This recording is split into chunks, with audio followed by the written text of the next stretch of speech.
মুসলমানদের প্রথম নাম্বার খলিফা হযরত আবু বকর সিদ্দিক রাদিয়াল্লাহু তাআলা আনহু কান্না করতে করতে আমার নবীর দরবারে হাজির। আমার আপনার মায়ের নবী ডাক দেয়া বলে, আবু বকর কেন আপনি কাঁদেন?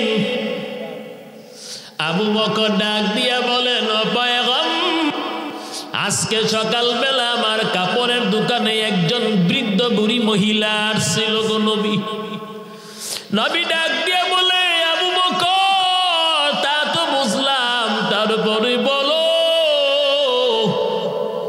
আবু বকর ডাক দিয়া বলে, পয়গম্বর সেই বৃদ্ধ বুড়ি মহিলা। আমি আবু বকরকে ডাক দিয়া বলে, আবু বকর বহু আগে আমি তোমার দোকান থেকে কাপড় নিয়েছিলাম, কাপড়। ওরে আবু বকর তোমার কাপড়টা তুমি ফিরাইয়া নাও, আর আমার টাকা আমারে ফিরাইয়া দাও। বৃদ্ধ বুড়ি মহিলাকে আমি ডাক দিয়া বললাম, ও মা, আপনার কাপড় আপনার টাকা আমি আপনারে ফিরাইয়া দেব, আমার কাপড়টা আমি নিয়ে নেব, আপনি কোনো টেনশন করবেন না গো মা। কিন্তু আমি আবু বকর জানতে চাই, কেন আপনি আমার কাপড়টা ফিরাইয়া দিচ্ছেন?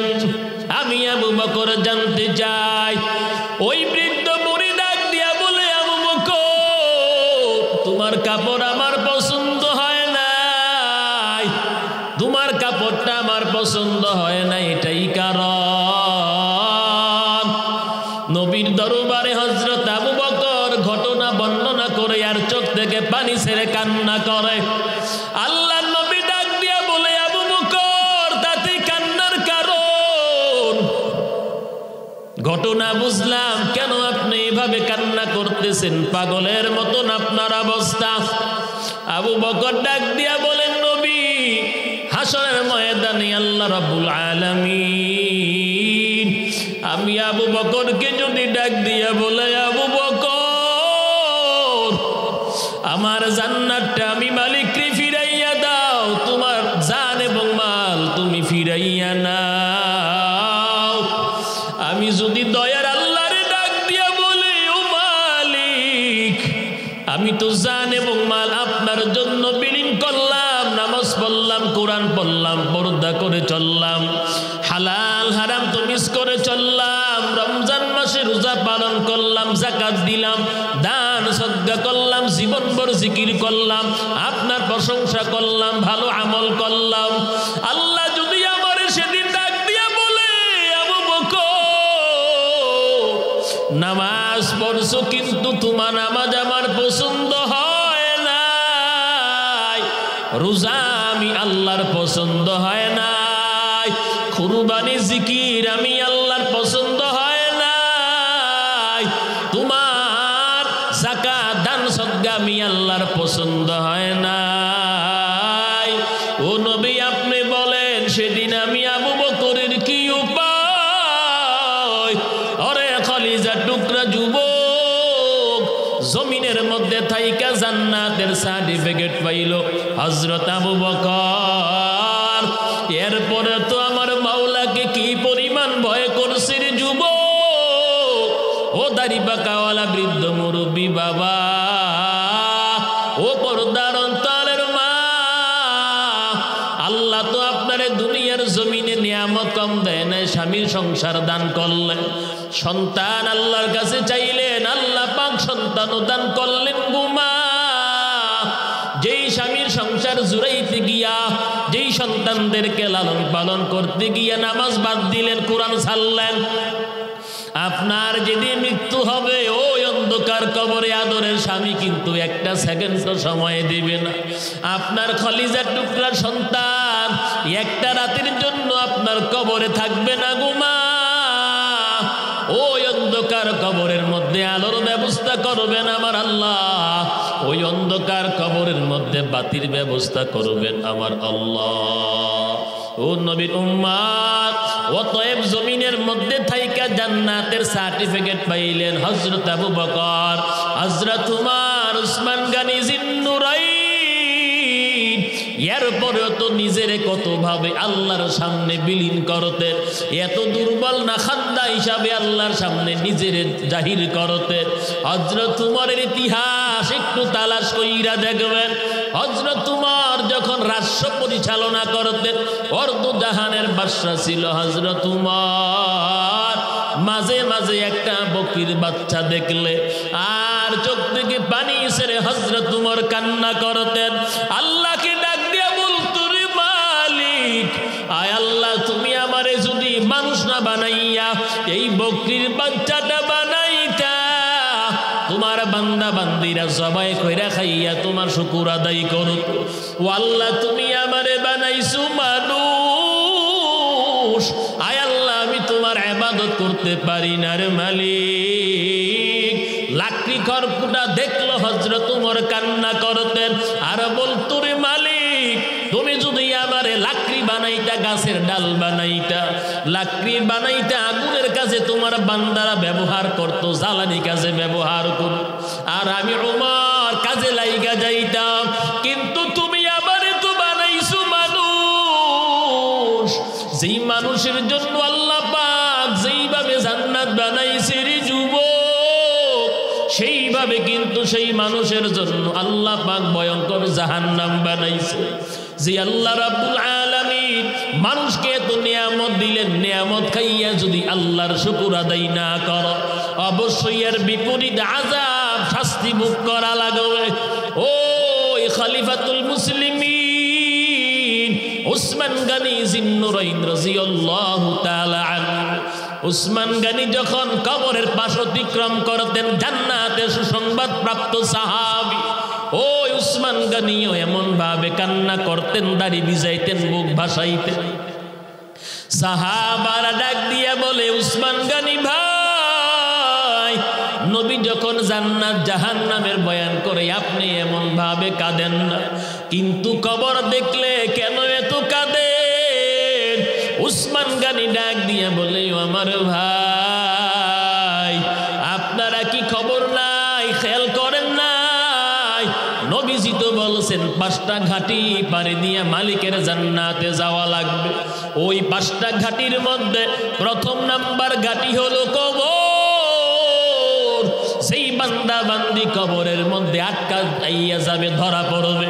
বাকি 4টা ঘাটি আল্লাহ পাক তার জন্য কঠিন বানাইয়া দিবে, কারণ কিয়ামতের আগ পর্যন্ত এই কবরের মধ্যে প্রত্যেকটা মানুষ থাকা লাগবে।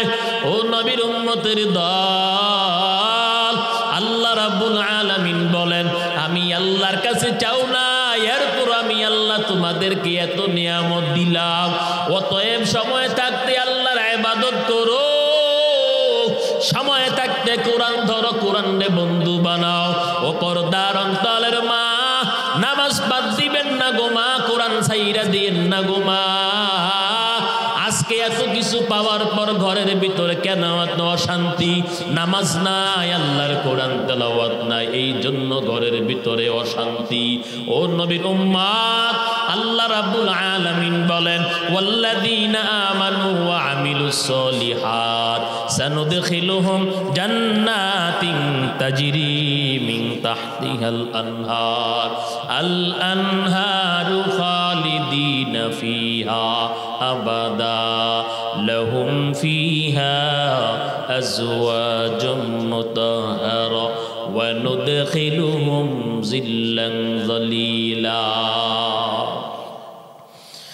আল্লাহ পাক বলেন, ঈমান আনয়ন করার পর যারা আমলে সালেহ করবে, নেক কাজ করবে, ঈমান আনয়ন করার পর যারা ভালো কর্ম করবে, আমলে সালেহ করবে, নেক কাজ করবে, আল্লাহ পাক বলেন, সানুদখিলুহুম জান্নাতিন তাজরি মিন তাহতিহাল আনহার।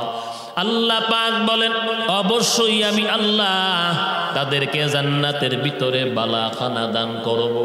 বলে জান্নাতটা হবে বিশাল বড় বাগান। বলে কেমন বিশাল বড় হবে?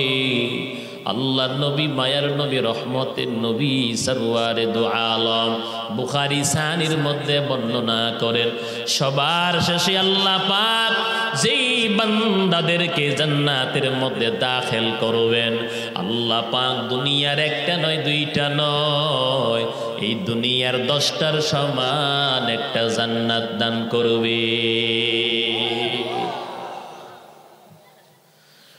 আল্লাহ রাব্বুল আলামিন বলেন সানুদখিলুহুম জান্নাতিন তাজরি মিন তাহতিহাল আনহার। আমি আল্লাহ পাক আমলে সালেহ যারাই করবে ঈমানের পর তাদেরকে আমি আল্লাহ জান্নাতের ভিতরে বালাখানা দান করব, উঁচু উঁচু প্রাসাদ। জান্নাতের ভিতরে উঁচু উঁচু প্রাসাদ থাকবে। আল্লাহ পাক বলেন তাজরি মিন তাহতিহাল আনহার, ওই উঁচু উঁচু প্রাসাদের নিচে দিয়া পানির নহর জারি থাকবে, দুধের নহর জারি থাকবে, মিষ্ট পানির নহর, শরাবের নহর, মধুর নহর জারি থাকবে। চিল্লায়া বলেন সুবহানাল্লাহ। আল্লাহ পাক বলেন সানুদখিলুহুম জান্নাতিন তাজরি মিন তাহতিহাল আনহার। অবশ্যই আমি আল্লাহ আমলে সালেহ এর মাধ্যমেই আমি আল্লাহ জান্নাত দেব। আমলে সালেহ ভালো কর্ম যদি কোনো বেঈমান করে মুশরিক করে, যতই ভালো কর্ম করুক না কেন কোনো মুশরিক বেঈমান আল্লাহর পক্ষ থেকে কোনো দিন জান্নাত পাবে না। মক্কার মধ্যে জুয়ান নামে একজন মুশরিক ছিল, ভালো কর্ম করত, মানুষের সাহায্য করত।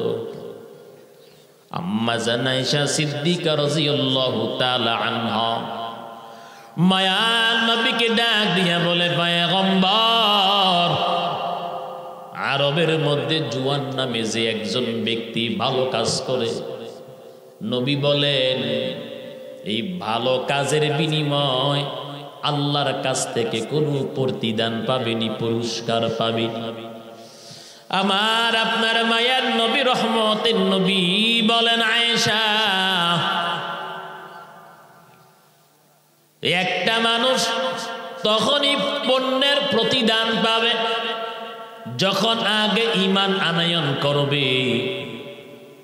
ঈমান আনয়ন করার পর যদি একটা রাস্তার মধ্যে একটা বিপদগামী বিড়াল অথবা কুকুরে যদিও সে সাহায্য করে, এর প্রতিদান আল্লাহ পাক তার দান করবেন।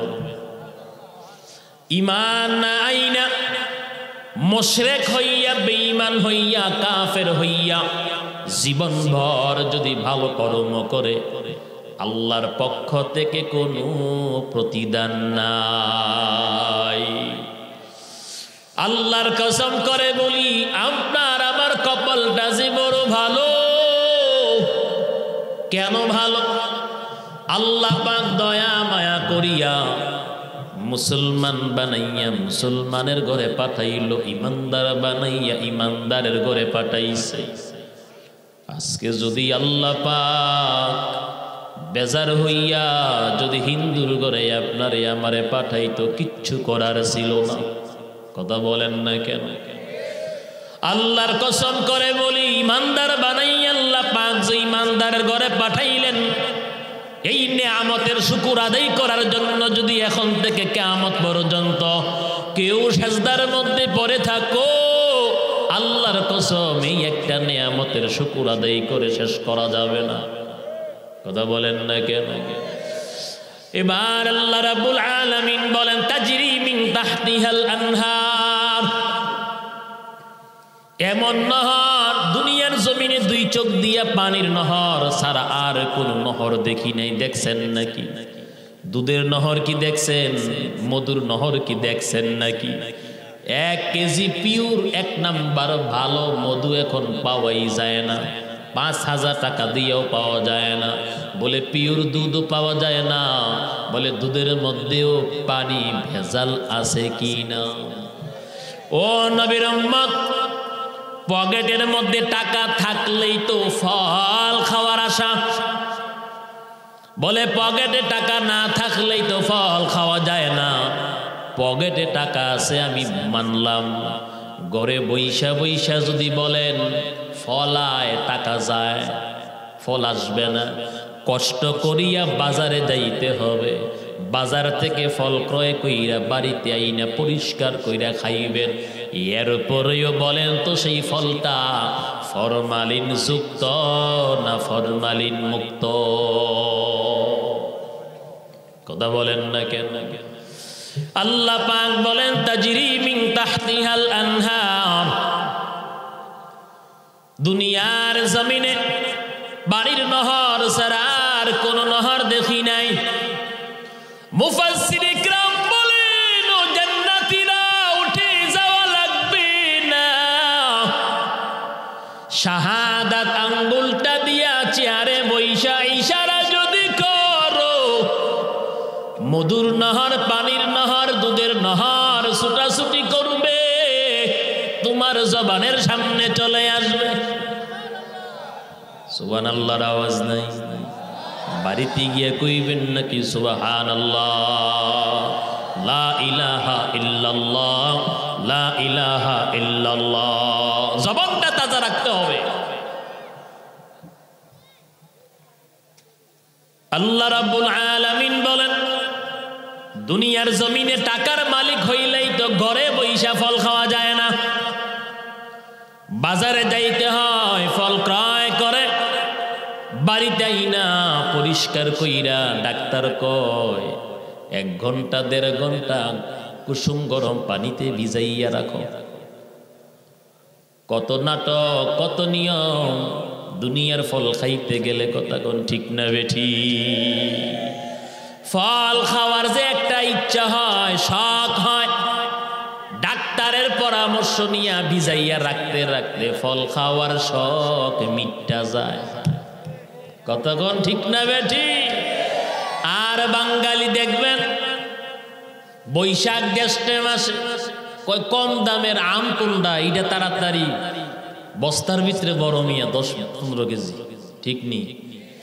এবার দেখা যায় কত সুন্দর কালার। এই আম নিয়ে আল্লাহর বান্দা নিজের বাড়ি হোক শ্বশুর বাড়ি হোক, যাইতে যাইতে রাস্তার মধ্যে আম নষ্ট হয়ে যায়। বাড়িতে গিয়া মাথার মধ্যে হাত দিয়া কয় আরেকবার বাজারে গেলে দোকানদারের খবর আছে।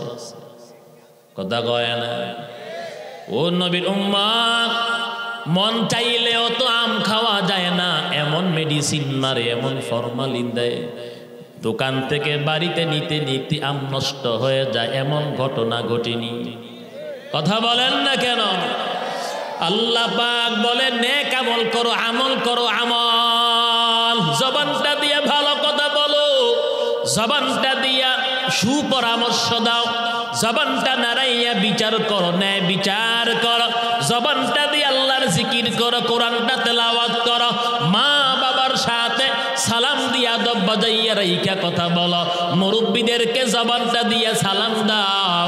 এই জবানটা নাড়াইয়া আল্লাহর জিকির করো, নবীর উপর দুরূদ শরীফ পড়ো।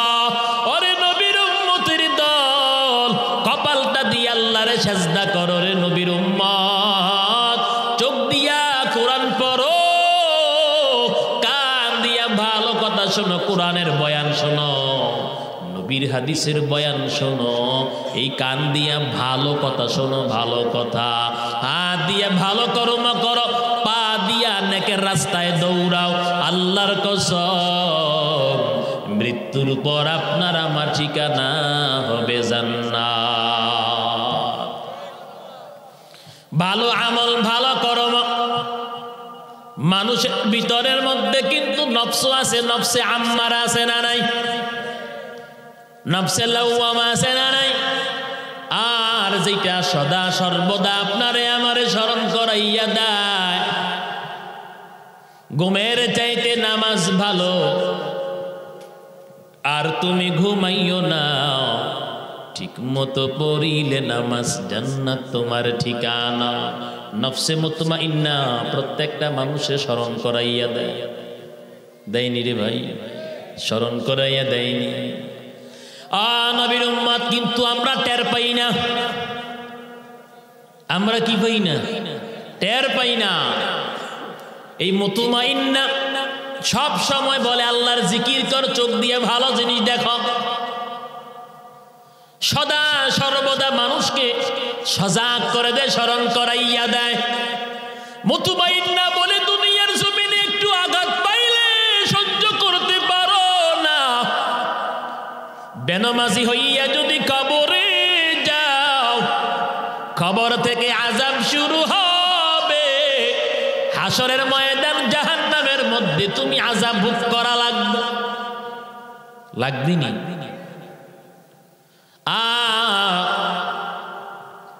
নফসে আম্মারা সদা সর্বদা 24 ঘন্টা যুবক রেখ সময় আছে, নামাজ পড়তে পারবি, কোরআন পড়তে পারবি, রোজা রাখতে পারবি, গুনার কাজে শুধু প্রত্যেকটা মানুষকে ধাবিত করে রে ভাই। আর নফসে লাওয়ামা কতক্ষণ কয় নামাজ পড়ো, আবার কতক্ষণ কয় জামাত শেষ পরে পড়িস, একটু পরে কয় থাক জোহর চইল্লা গেল টেনশন করিস না, আসর পড়িস, কথা কয় না। ও নবীর উম্মতের দান, আল্লাহ রাব্বুল আলামিন বলেন তাজরি মিন তাহতিহাল আনহার, আমলের বিনিময়ে আমি আল্লাহ বিশাল নিয়ামত দেব। আর সবচাইতে বড় নিয়ামত জান্নাতীদের জন্য হবে আল্লাহর এই একটা নজর জান্নাতের ভিতরে দেখা। আল্লাহ পাক বলেন মন চাইবে গুনাহ করার জন্য, তবে এই ভয়টা যদি কেউ ব্রেনের মধ্যে ঢুকাইতে পারে, মেমোরির মধ্যে লুট দিয়া যদি ব্রেনের মধ্যে আটকাইয়া রাখতে পারে, দুনিয়ার জমিনে যদিও আমি নফসে আম্মারার ধোঁকায় পড়ে, শয়তানের ওয়াসওয়াসায় পড়ে, যদি আমি জমিনের মধ্যে গুনাহ করি, কিন্তু আল্লাহ তো বলেছেন ইলাইয়াল মাসির, আমি আল্লাহর আদালত হাজিরা দেওয়া লাগবে রে গোলাম, আমি আল্লাহর কাঠগড়ায় কিন্তু দাঁড়াইতে হবে। যদি বান্দা বান্দি চিন্তাটা করো, ওয়াম্মা মান খাফা মাকামা রাব্বিহি ওয়া নাহান নাফসা আনিল হাওয়া, আল্লাহ পাক বলেন ওই হাসরের ময়দানে আমি আল্লাহর আদালতে দাঁড়াইতে হবে, এই চিন্তাটা করিয়া, এই ভয়টা করিয়া জমিনের মধ্যে যারা নিজের নফসের খায়েশাতকে, মনের খায়েশাতকে যারা বিসর্জন দিতে পারবে, আল্লাহ পাক বলেন ফাইন্নাল জান্নাতা হিয়াল মাওয়া, তোমার জন্য মৃত্যুর পর আল্লাহর জান্নাত। মুসলমানি বুয়াদ গরদান নেহাদা আনানে খদ বদসতে খাজাদাবা গর্ব সুরত আজমি ইনসাবুদে আহমদ কো জাহালু হামিকে সাবুদে। ওরে কলিজার টুকরা যুবক, নামাজ লাগবে নি কেন? নামাজ পড়বেন, নামাজ পড়লে কি আল্লাহর বেশি লাভ না আপনার? না পড়লে কি আল্লাহর ক্ষতি হবে নাকি? কার ক্ষতি হবে আওয়াজ দিয়ে বলেন, কার ক্ষতি হবে বলেন? যারা নামাজ পড়বে তারাই লাভবান হবে, আর যারা নামাজ ছাড়বে তারাই ক্ষতিগ্রস্ত হবে। বান্দা বান্দি যদি কিয়ামতের আগ পর্যন্ত এই কপালটা দিয়ে আমার মালিক রে একটা সাজদাও যদি না দাও, আমার আল্লাহর শান যেমন আছে তেমন থাকবে, কোন দিক দিয়ে আমার আল্লাহর শান কমবে না। আবার যদি জীবন ভর তামাম পৃথিবীর মানুষ যদি কিয়ামত পর্যন্ত আল্লাহর ইবাদত করে, জিকির করে, কোরআন পড়ে, কপালটা দিয়ে যদি মালিকরে সাজদা করে, আল্লাহর কসম কোনো একটা দিক দিয়ে আমার রবের শান বৃদ্ধি হবে না, বরঞ্চ যারা আল্লাহরে সাজদা করবে তারাই লাভবান হবে। আল্লাহ পাক ডাক দিয়া বলেন আদমের সন্তান, মনে করো যে আমি আল্লাহর জিকির না করলে আমি আল্লাহর শান কোনো একটা দিক দিয়ে নষ্ট হবে? বলে না, জিকির যদি করো তাও আমি আল্লাহর শান বৃদ্ধি হবে না, না করলেও আমি আল্লাহর কোনো দিক দিয়ে শান কমবে না। কারণ আমার নবী, আমার হাবিব, আখিরি জামানার পয়গম্বর মুহাম্মদুর রাসূলুল্লাহ সাল্লাল্লাহু আলাইহি ওয়াসাল্লাম, ওই নবী যে আমি আল্লাহর গুণগান গাই, সেটাই আমি আল্লাহর জন্য যথেষ্ট। লা ইলাহা ইল্লাল্লাহ, লা ইলাহা ইল্লাল্লাহ, কলিজা থেকে মুহাব্বতে লা ইলাহা ইল্লাল্লাহ, ইলাহা ইল্লাল্লাহ, কলব দিয়ে আল্লাহর ডাকেন লা ইলাহা ইল্লাল্লাহ,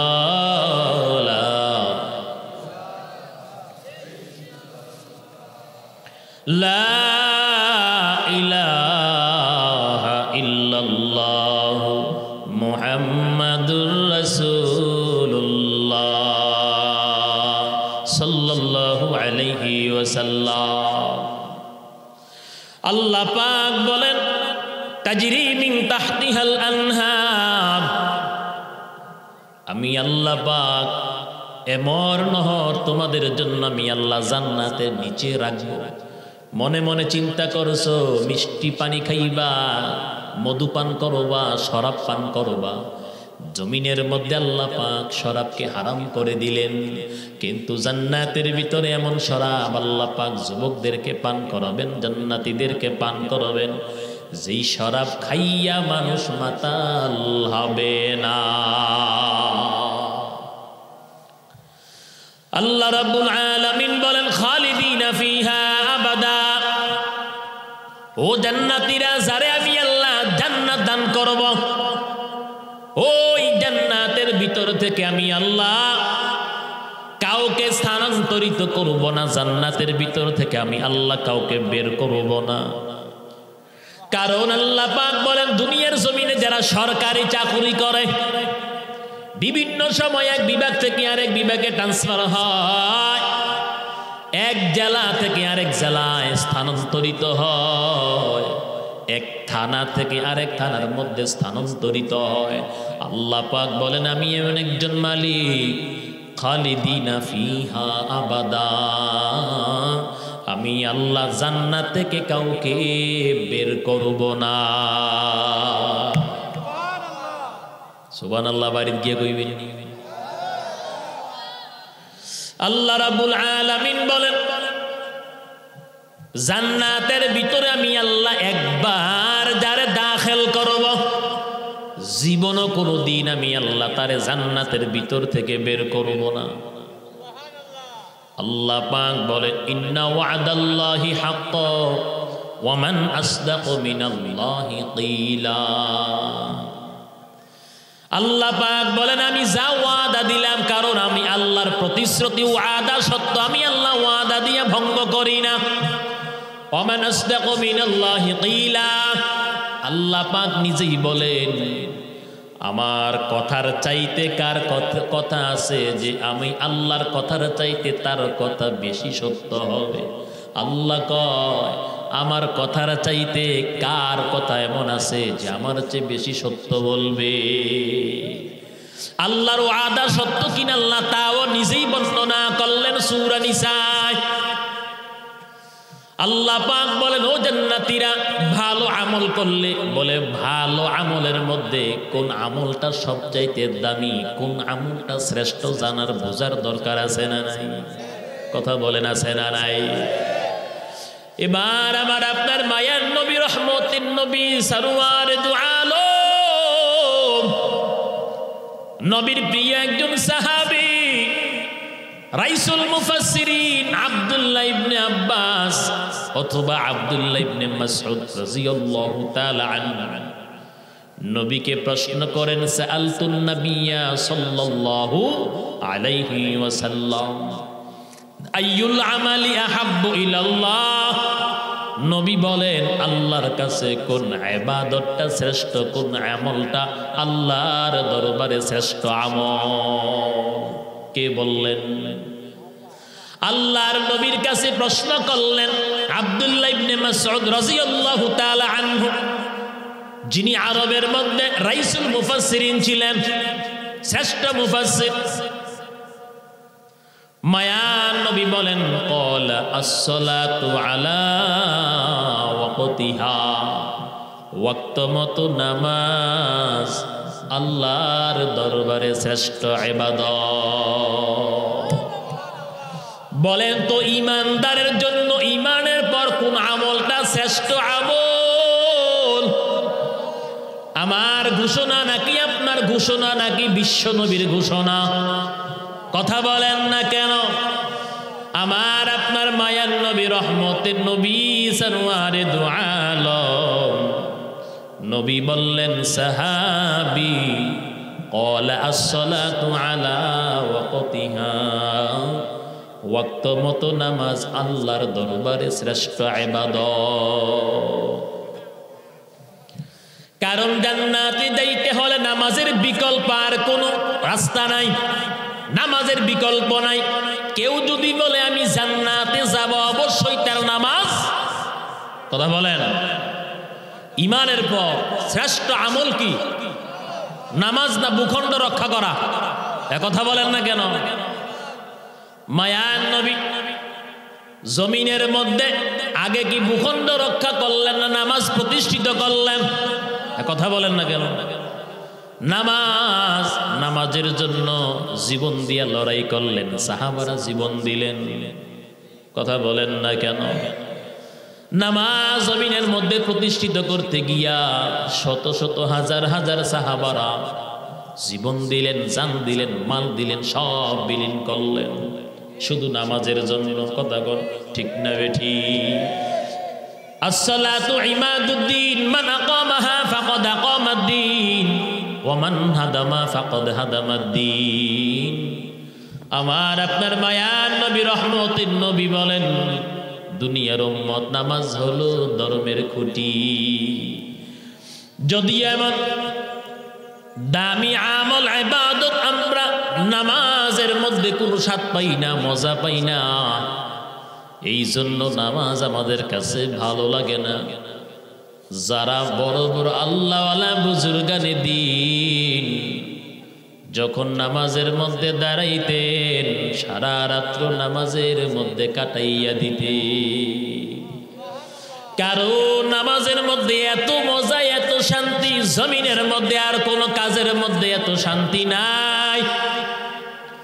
আনোয়ার শাহ কাশ্মীরি রহমাতুল্লাহি আলাই তামাম পৃথিবীর সমস্ত মানুষদেরকে ডাইকা বলেন, ওনার ছাত্র হাকিমুল উম্মাত মুজাদ্দিদি মিল্লাত আশরাফ আলী থানবী রহমাতুল্লাহি আলাইকে ডেকে বলেন, ও থানবী, ঈসা নবীর মা মারিয়াম জমিনের মধ্যে থাইকা জান্নাতের ফল খাইছে। ঈসা নবীর মা মারিয়াম জমিনের মধ্যে থাইকা জান্নাতের ফল খাইয়া যেই মজা না পাইছে, আমি আনোয়ার শাহ নামাজ পইরা তার চাইতে হাজার গুণে বেশি মজা পাই। মকন সুস্তি নামাজে পাঞ্জগানা ফাওয়াইলুল লিল মুসাল্লিন আল্লাযীনা মুমিনারা এই নামাজে ইমদাদে দর ইস্তাঈনু আয়াতে কুরআন খা।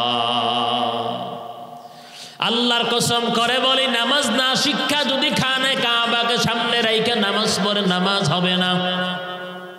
অবশ্যই নামাজ শিখতে হবে। দেখেন না, দুনিয়ার জমিনে সামান্য একটা কাজ, মুসির কাজ যদি কেউ শিক্ষা না করে, সেও কিন্তু ভয়ে মুসির কাজ করতে যায় না। জমিনের মধ্যে ছোট্ট একটা কর্ম, নাফিতের কাজ, ওই নাফিতের কাজ শিক্ষা না করিয়া কেউ কিন্তু নাফিতগিরি করতে যায় না। ছোট ছোট কয়েকটা কাজের কথা বললাম, অকলিজার টুকরা যুবক ভাই, ও দাড়ি পাকাওয়ালা বৃদ্ধ মুরব্বী বাবা, আর যে কর্মটা কইরে আল্লাহর জান্নাত পাওয়া যায়, বলেন তো সেই কর্মটা কেমন গুরুত্ব দিয়ে শিখার দরকার?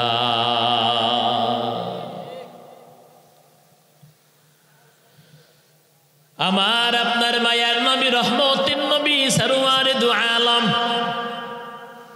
নবী শত শত হাদিসের মধ্যে বয়ান আল্লাহর কোরআনের মধ্যে আছেন বলে ইমানের পর নামাজ সবচাইতে দামি শ্রেষ্ঠ ইবাদত আমল হলো নামাজ।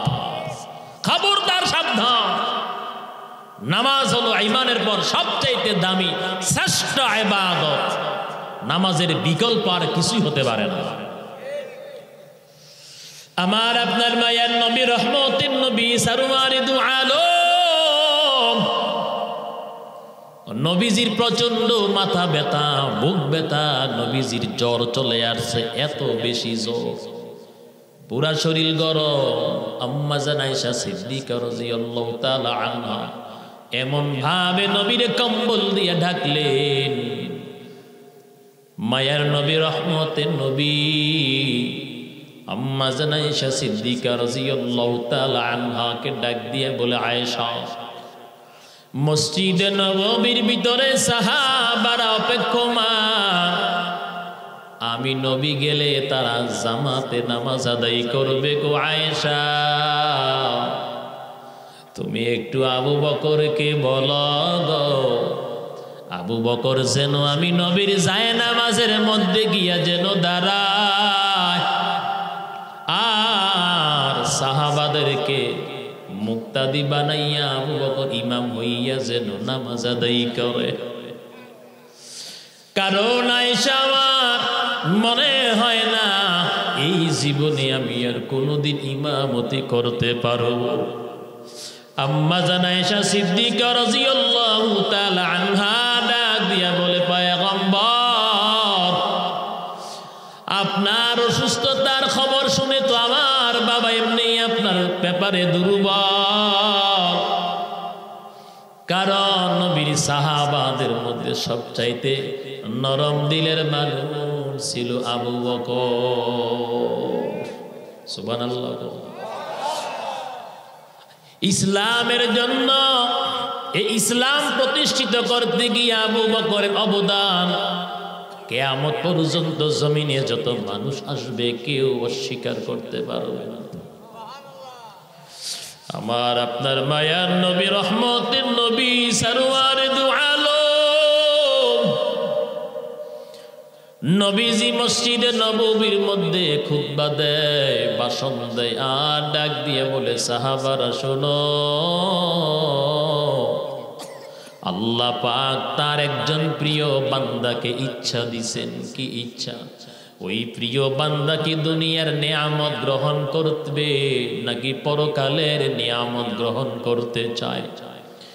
ওই প্রিয় বান্দা কি দুনিয়ার নিয়ামত গ্রহণ করতে চায় নাকি পরকালের নিয়ামত গ্রহণ করতে চায়? আল্লাহর সেই প্রিয় বান্দা পরকালের নিয়ামত গ্রহণ করেছে। এতটুকু বয়ানের পর সিদ্দিক আকবর কান্নায় বিভোর হয়ে গেল, ফুপায়া ফুপায়া কান্না করে। আর সাহাবারা বলা বলি করে, নবীজি কিছু বললে এই মুরব্বী মানুষটা কান্না করে। এই মুরব্বী মানুষটার নাম হলো সিদ্দিক আকবর। ডাক দিয়া বলে, আবু বকর, নবী কিছু বললেই আপনি শুধু কান্না করেন। আবু বকর, আজকে নবী এমন কান্নার কি কথা বলছেন গো আবু বকর যে আপনি শুধু কান্না করতেছেন? আবু বকর আমার নবীর জন্য কেমন পাগল, কলিজার টুকরা যুবক, আমার দুইটা হাত আপনার পায়ের মধ্যে। আল্লাহ পাক প্রত্যেকটা যুবকরে দাড়ি দিয়ে সাজাইল, প্রত্যেকটা নারীর আল্লাহ লম্বা লম্বা চুল দিয়ে সাজাইল। নবীর প্রতি যদি সামান্য একটু মোহাব্বত এশক ভালোবাসা যদি থাকে গো, নবী বলেন, দাড়ি কাইটা আমি নবীর কলিজার মধ্যে আঘাত দিও না রে বান্দা। আমার আপনার মায়ার নবীর প্রতি যদি একটু মোহাব্বত থাকে, একটু প্রেম ভালোবাসা যদি থাকে, নবীর আদর্শ মাইনা চলতে হবে, নবীর আর কষ্ট দেওয়া যাবে না। আবু বকর ডাক দিয়া কয়, আজকের বয়ানে নবীজি আমাদের কাছ থেকে চির বিদায় নিলেন, নবীজি বিদায় নিলেন আর আমি আবু বকর কাঁদবো না, এটা কি হয় নাকি? সাহাবারা বলল, আবু বকর নবীজি কেমনে আমগো কাছ থেকে সারা জীবনের জন্য বিদায় নিলেন? এলাকার মুসলমান আল্লাহর গোলাম, ও দাউদকান্দি থানার আমার মুসলমান যুবক, অকলিজা টুকরা যুবক ও দাড়ি পাকাওয়ালা বৃদ্ধ মুরব্বী বাবা, আবু বকর ডাক দিয়া বলেন, নবীজি আমাদের কাছ থেকে চিরজীবনের জন্য বিদায় নিবেন আর আমি আবু বকর কাঁদবো না, এটা হতে পারে না। সাহাবারা বলল, নবী কেমনে আমগো কাছ থেকে জীবনের তরে বিদায় নিলেন? নবী তো বলছেন, একজন প্রিয় বান্দাকে আল্লাহ ইচ্ছা দিছেন, দুনিয়ার নিয়ামত গ্রহণ করতে চায় না, পরকালের নিয়ামত গ্রহণ করতে চায়। আল্লাহর প্রিয় বান্দা বলতে আর অন্য কেহ না, তিনি হলেন আমাদের নবী, মায়ার নবী, রহমতের নবী, উম্মতের কান্ডারি, দুজাহানের বাদশাহ নবী মুহাম্মদুর রাসূলুল্লাহ সাল্লাল্লাহু আলাইহি ওয়াসাল্লাম। প্রিয় বান্দা বলতে আল্লাহ পাক আমার আপনার নবীরে বুঝাইল, কারণ আল্লাহ পাক নবীরে ছাড়া পৃথিবীর কাউকে কোনোদিন জিজ্ঞাসা করেন নাই, আপনি কি দুনিয়ায় থাকতে চান না পরকালে আসতে চান? এটা একমাত্র বিশ্ব নবীর শান। এই কথা শোনার পর মসজিদে উপবিষ্ট সমস্ত সাহাবারা কয়, তাহলে তো কান্নার দরকার, দেহা তো নবীজি বিদায় নিয়ে গেল। সাহাবারা মসজিদের ভিতরে কান্নায় বিভোর। আমার আপনার মায়ার নবী ডাক দিয়া বলে, আবু বকর, আমার এই ওয়াজটা, আমার এই বয়ানটা কেউ তো বুঝছিল না, আবু বকর তুমি সবারে বুঝাইয়া দিলা। আল্লাহ নবী মিম্বর থেকে নাইমা হযরত আবু বকরের কাছে চলে আসলেন, আর আবু বকরকে বুকের সাথে নবীজি জড়াইলেন। নবী ডাক দিয়া বলে, আবু বকর, এই জমিনের মধ্যে আমি নবীকে যে যেই পরিমাণ মোহাব্বত করছে, ভালোবাসছে, আমি নবীর জন্য যে যেই পরিমাণ ত্যাগ স্বীকার করছে, আবু বকর যে যেই পরিমাণ আমি নবীরে ভালোবাসছি, প্রত্যেকের ভালোবাসার বদলা দিয়েছি। জমিনে তাইকে আমি নবী প্রত্যেকের ভালোবাসার বদলা দিছি, কিন্তু পারি না আবু বকর, তুমি নবীকে যে মোহাব্বত করছো, ভালোবাসছো, সেই ভালোবাসার বদলা আমি নবী দিতে তোমারে পারি নাই। নবী ঘোষণা করলেন, ও দুনিয়ার উম্মত, যেই কারণে হাসরের কঠিন ময়দানে আল্লাহ পাক আমার আবু বকরকে ভালোবাসার প্রতিদান আল্লাহ নিজেই দান করবে। মায়ার নবী ডাক দিয়া বলেন, আয়েশা, এই পৃথিবীর জমিনে আমার আবু বকরের মতো, আমার আবু বকরকে আমি যেমন চিনছি, তোমার বাবা কি হয়েছে, আমার মতন আমার আবু বকররে কেউ চিনতে পারে? বলো আয়েশা, আমার আবু বকর যেন আমার যায় নামাজের মধ্যে গিয়া দাঁড়াইয়া ইমামতি করে। আয়েশা ডাক দিয়া বলেন, পয়গম্বর, আমার বাবার কথা না বইলে আপনি ওমরের কথা বলেন, কারণ ওমর একটু শক্ত মানুষ। নবী বারবার বলতেছেন, আয়েশা, তুমি আমার আবু বকরকে বলো আমার যায় নামাজের মধ্যে গিয়া যেন দাঁড়ায়। এই জমিনের মধ্যে যারা এমন ব্যক্তিত্ব, এমন সাহাবাদেরকে নিয়ে জান্নাতের সুসংবাদ প্রাপ্ত সাহাবী যারা খোলাফায়ে রাশেদা, তাদেরকে নিয়ে যারা জমিনের মধ্যে যারা কটূক্তি করবে, আল্লাহর কসম প্রত্যেকের জন্মের মধ্যে সমস্যা আছে না না? বলেন আছে না না? খবরদার, সাবধান। নবী নিজেই বলেন, এমন সোনার মানুষ জমিনের মধ্যে কোনোদিন আসবে না।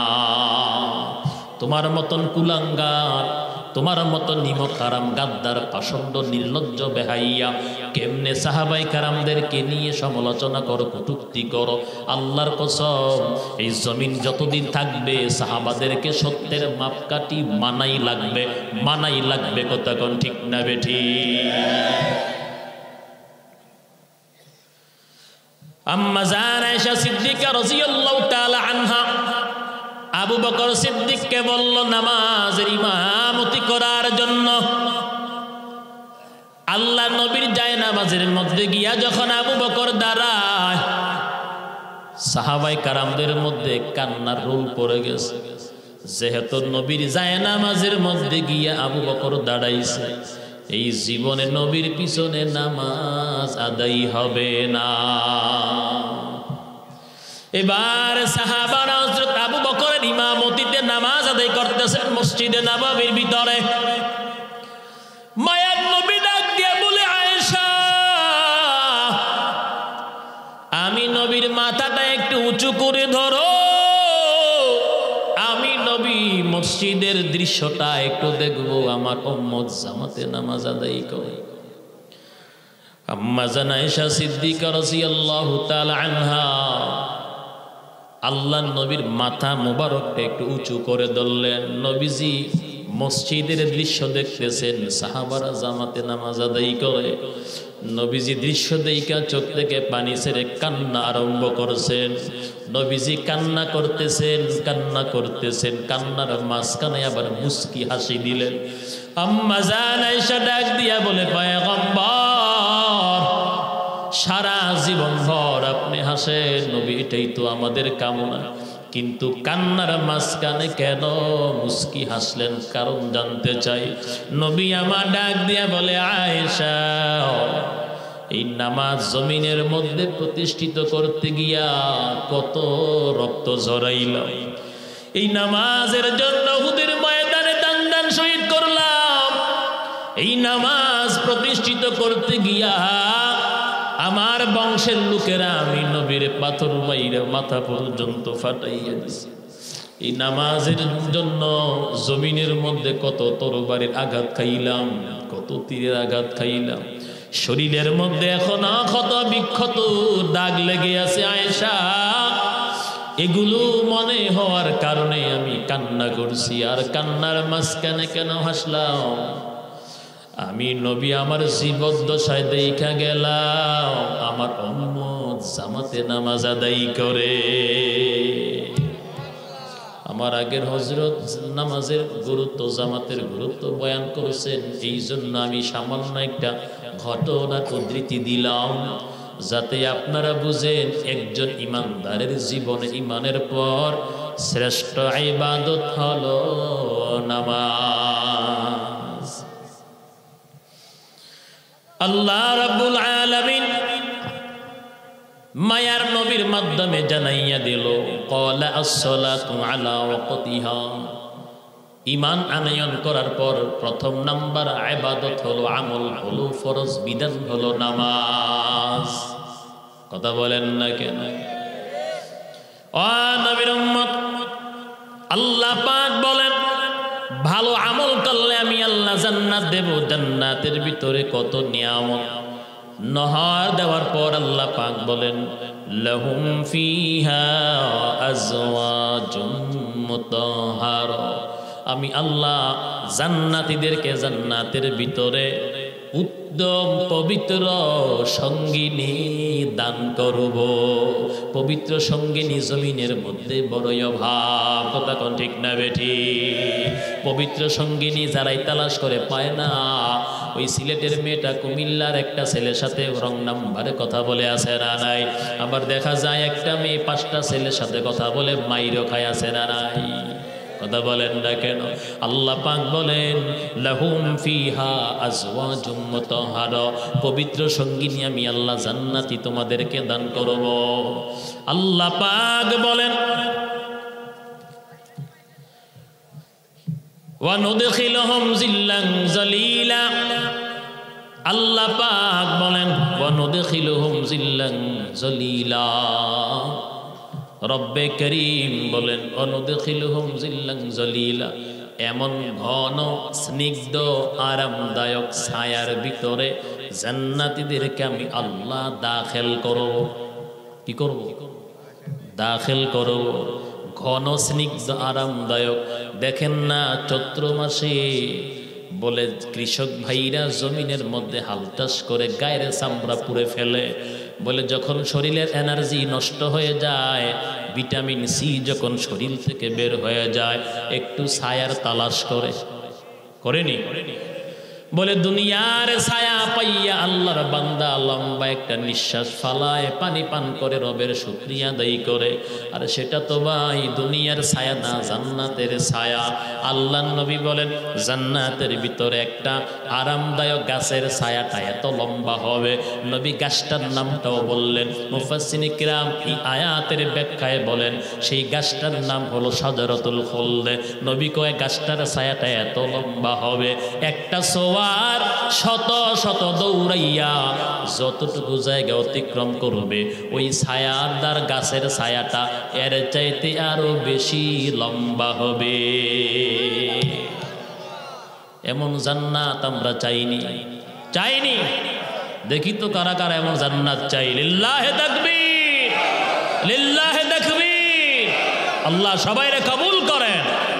আয় আল্লাহ পাঁচ ওয়াক্ত নামাজ পড়ার তৌফিক দেন, আয় আল্লাহ কোরআন পড়ার তৌফিক দেন, আল্লাহ নামাজি কবুল করেন। আল্লাহ আয় আল্লাহ প্রত্যেকটা যুবকরে খালিদ বিন ওয়ালিদের মতন কবুল করেন, ইমানি শক্তি বৃদ্ধি করে দেন। আয় আল্লাহ ইমানের জজবা পয়দা করে দেন। আয় আল্লাহ বাতিলের মোকাবেলায় রাজপথে যখন ডাক আসবেন আমার তৌফিক দেন আল্লাহ।